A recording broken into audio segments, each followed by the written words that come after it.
In this video, we'll go over how to configure a regression machine learning model that you can apply to your queries. Just as a reminder, regression algorithms are used if your data contain continuous numerical values.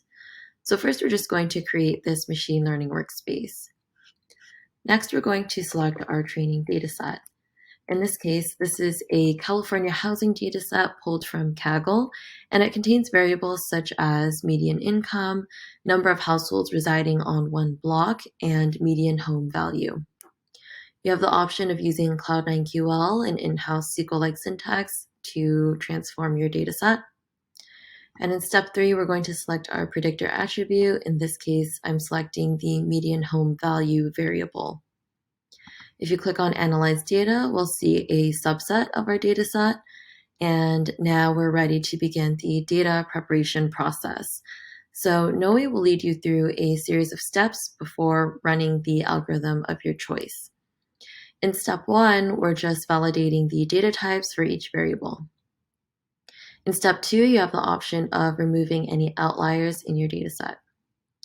In step 3, you have the option of removing any rows or columns where the number of missing values is greater than a certain percentage, which you can define.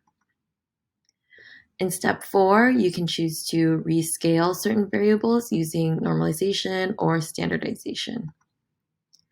In step 5, you have the option of converting your data into logical ordered groups or bins of data.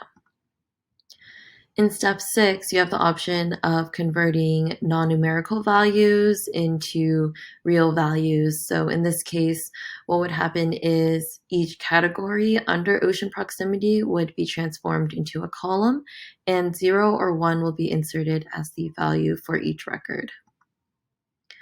So now that our data are prepared, we can click on Continue and select the variables that we want to use in order to create our model.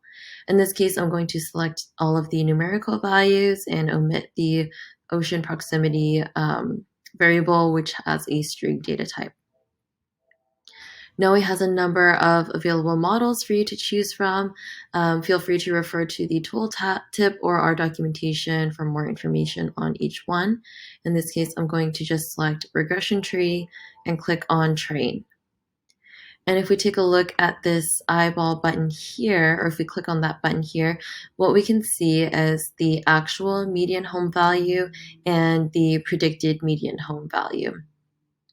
And what you can do is go back and fine-tune the data preparation process if you would like a more accurate prediction.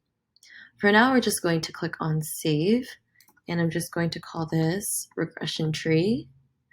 And once we publish it, we can view that model that we just created, and you can also now apply it to any query of your choice. So that's how you configure a regression machine learning model.